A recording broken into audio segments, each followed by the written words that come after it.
DA leader John Steenhuisen has pulled out of the party's leadership race in April. Steenhuisen announced his withdrawal earlier today in Durban, citing that he has accomplished his DA moonshot mission and will now be focusing on his work in government eradicating foot and mouth disease. Steenhuisen has made headlines recently after allegations emerged that he abused the party's credit card for personal use. However, he was cleared following an internal investigation. Steenhuisen says he will hand over the reins in April. I will not seek re-election for a third term as the DA federal leader at the party's upcoming federal Congress. And I do so with a full heart, knowing that I've accomplished my DA moonshot mission and that my work in government now requires me to similarly pour my heart and soul and all of my energies into defeating foot and mouth disease.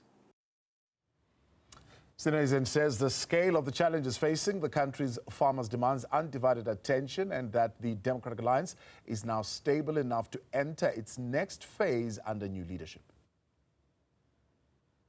For the rest of this term of office, I will focus all of my time and energy as Minister of Agriculture on defeating the most devastating foot and mouth disease outbreak our country has ever seen, and to pursue the mass vaccination to ensure that this is the last mass outbreak of FMD that our country ever sees.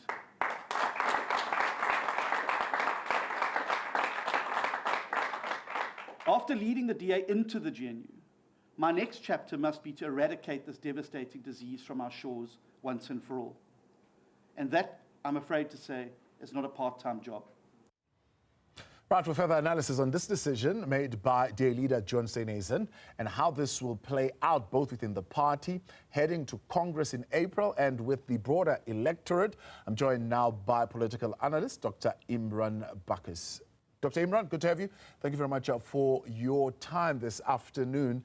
Is John Steenhuisen ending this phase of his political career on his terms? No, I think certainly not on his terms. And I think what has already been established is that he's being pushed out.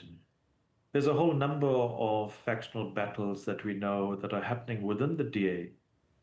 And I think what's particularly fascinating here is that the DA has wanted to project itself as the party without scandal, as the competent party, as the party without factional battles. And I think all of that has been smashed, all of that has been disrupted.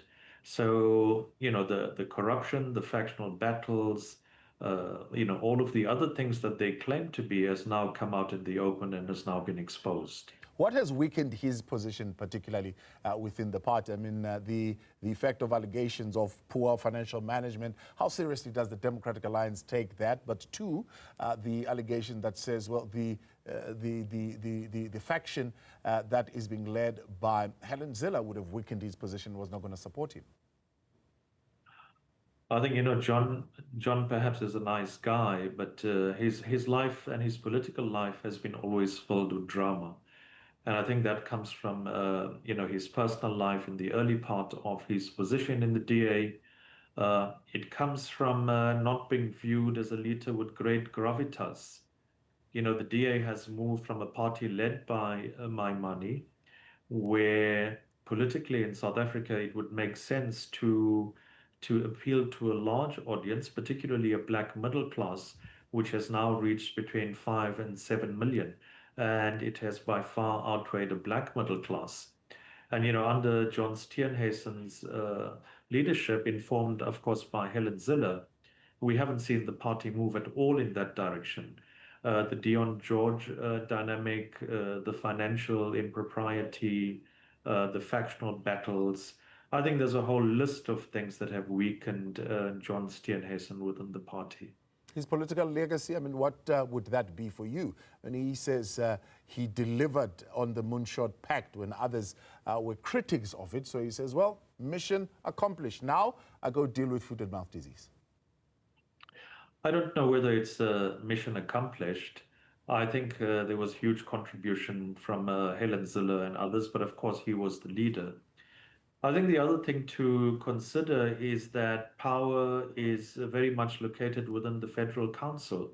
And we've seen how the power of leadership within DA is dictated by that. If you like, we talk about the ANC having had two centers of power, in the context of the battle between Mbeki and Zuma, and later on with Zuma's removal and that gap between the party and state.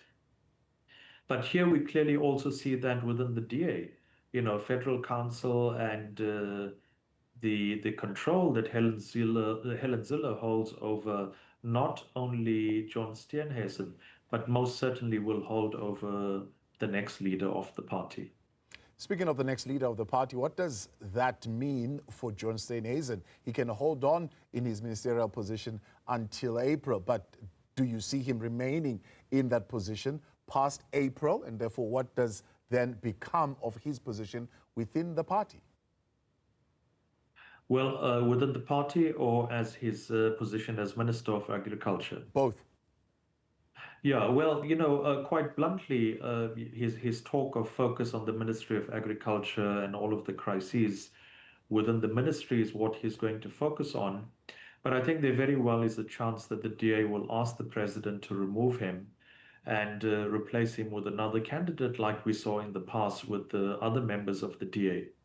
And whether or not Ramaphosa would do that, President Ramaphosa would do that, I think will in part be informed by the fact that Ramaphosa could do that and use the opportunity to extract something else from the DA. So that might be political capital for him. It's hard to tell what's going to happen with John Steenhuisen within the party. I think those factional battles are fluid, and there is a chance he would survive, but there's also a small chance that he might not. I mean, does he have a future still in politics and maybe a future still in politics within the Democratic Alliance or elsewhere? John Steenhuisen has not left a mark as a politician with great gravitas, with great skill. He's often been overshadowed. And I think much of the drama in his life, both personal and political, have come to mar his position in the party. His movement from KZN to national, of course, had various dynamics informing it. So I don't think he necessarily leaves a legacy that, the DA can be proud of or he can be proud of. I think it's always been overshadowed. And that lack of gravitas as a leader, I think, was felt. If you think back to Mmusi Maimane, I think Mmusi Maimane had a presence, and so did Leon and Zille, that far outmatched the presence that John Steenhuisen had as the leader of the DA. Yeah, I mean, if you could speak of Mmusi Maimane, he has gone on to form his party, however small, and collaborating, I suppose, with other smaller parties. He's managed to get himself a position in one of the, chairing one of the portfolio committees. I mean, do you see a John Steenhuisen pulling that type of maneuver? No, I don't think Steenhuisen has the capacity to do that. It'd be difficult to tell who his potential, electorate that he would be targeting. And I think more generally, parties that break away from the big party, like the ANC, has multiple iterations now, right? It has MK, it has EFF, it has one or two others. And the DA is starting to fragment in the same way. And I think if we look at the continent, if you think of UNIP in Uganda and the various iterations of UNIP, even Frelimo in Mozambique has a different iteration. And the evidence is very often these parties that break away from the main party enjoy very little success.